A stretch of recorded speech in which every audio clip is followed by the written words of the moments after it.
Здравствуйте, дамы и господа. Ну что ж, ситуация на мировых финансовых рынках несколько стабилизировалась, это хорошо, но с другой стороны мы не ожидаем каких-либо серьезных изменений. Во-первых, это обусловлено продолжающимися проблемами в Европе, это европейский долговой кризис. С другой стороны, необходимо понимать, что экономическая ситуация в Соединенных Штатах тоже довольно-таки сложная. Хотя по мнению многих экспертов, можно говорить о том, что рынки после падения за последние 2 недели достигли какого-то локального дна. И вполне вероятно, от этого дна они могут постараться расти. Но с другой стороны, для того, чтобы расти, необходимы определенные причины. Пока этих причин мы не видим. Мы видим только одно. На страхах о том, что американская экономика войдет во вторую волну рецессии, инвесторы довольно активно распродавали рисковые активы.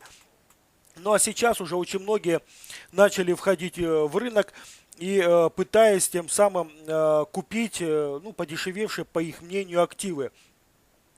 Вообще, если мы обратим внимание на то, что происходило последние 2 недели, то, по мнению специалистов, западных специалистов, в первую очередь американских, подобное падение на американских торговых площадках не отмечалось уже довольно давно.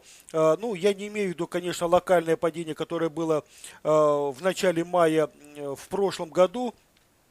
Что касается вот этого вот падения, то основной причиной, опять же, явились страхи, то, что американская экономика, напомню, может войти во вторую волну рецессии. Но сейчас ситуация несколько улучшилась, инвесторы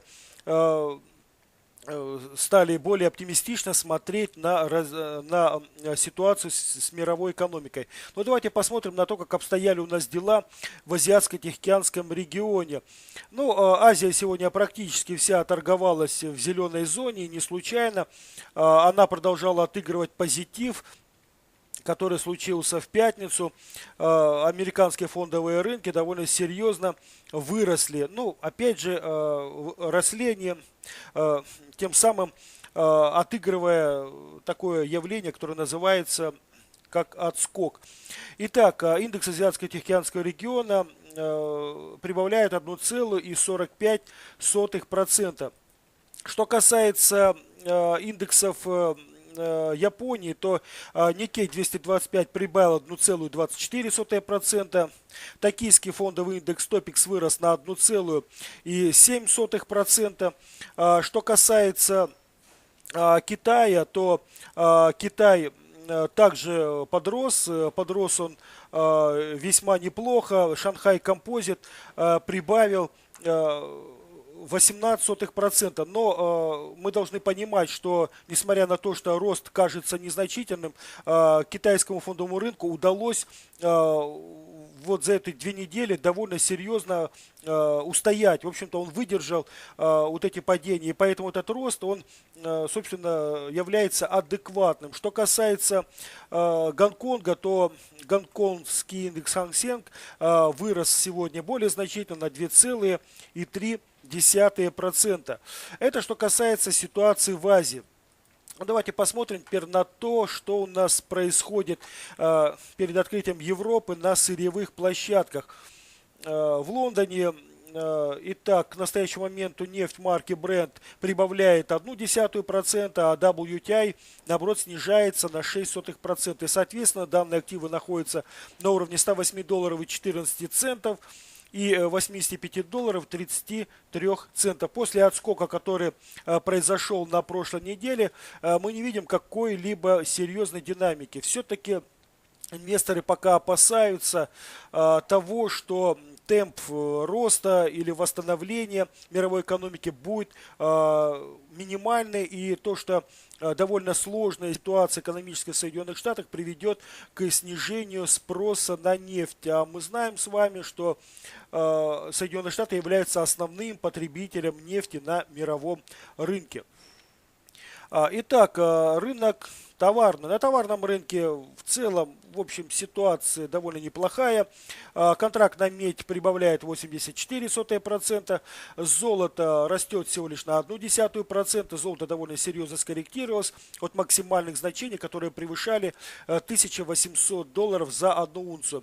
Что касается серебра, то серебро торгуется в диапазоне, к настоящему моменту снижается на 0,32%, находится на уровне $38 и 99 центов за одну унцию. Серебро сейчас торгуется на уровне $1744 за одну унцию.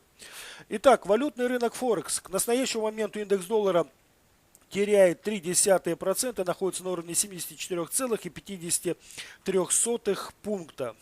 В целом мы отмечаем ситуацию довольно интересную по парам доллар-франк и евро-франк. Мы видим, как слабеет швейцарский франк. Слабеет он в первую очередь на слухах о том, что власти Швейцарии привяжут франк к единой европейской валюте, к курсу единой европейской валюты. И также то, что ЦБ Швейцарии будет проводить довольно агрессивную политику, связанную со снижением курса своей национальной валюты. Почему, собственно, рос франк, это понятно. Инвесторы уходили традиционно во франк, используя эту валюту как спасательную гавань. Ну, вообще франк всегда в периоды нестабильности используется как вот эта вот спасательная гавань. Итак, на этом фоне мы считаем, что если тенденции сохранятся по парам евро-франк и доллар-франк, то пара евро-франк может подрасти к уровню 1,2015 в краткосрочной перспективе, а пара доллар-франк может вырасти к уровню 0,8340-50. Что касается пары евро-доллар, то она продолжает двигаться в боковом диапазоне, консолидируется. Если паре удастся преодолеть уровень 100-дневной скользящей средней на дневном графике, это уровень 1.4353, пара может, конечно же, вырваться из этого диапазона и продолжить расти. Но пока мы не ожидаем сколь-нибудь серьезного роста, потому что опять же, проблемы в еврозоне, они налицо существуют. С другой стороны, инвесторы ожидают завтрашней встречи Саркози и Меркель, это, соответственно, президент Франции и канцлер Германии, на котором будут решаться важные вопросы, связанные с финансовой помощью странам еврозоны, пострадавшим от европейского долгового кризиса. Пара фунт-американский доллар также консолидируется, находится сейчас на уровне 1.6280, по сути говоря, сидит на 100-дневной скользящей средней. Опять же, если пара удержится выше этого уровня, она имеет все шансы подрасти к уровню 1.6480 в краткосрочной перспективе. Это что касается некоторой ситуации на валютном рынке Форекс. Итак, что можно ожидать от открытия Европы? Фьючерсы на основные европейские фондовые индексы на премаркете торгуются в зеленой зоне. Скорее всего, Европа сегодня откроется положительно и будет отыгрывать позитив конца прошлой недели. К настоящему моменту фьючерс на индекс Dow Jones Stocks 50 прибавляет 1,17%. Европа откроется в плюсе. На этом у нас все. В дополнение я вас приглашаю на наши бесплатные курсы обучения торговли на мировом валютном рынке Форекс. Более подробную информацию о ситуации на рынках, а также о наших услугах вы можете найти на нашем сайте www.grandcapital.net. А с вами был Сергей Костенко, руководитель аналитического департамента компании Grand Capital. До свидания и до новых встреч.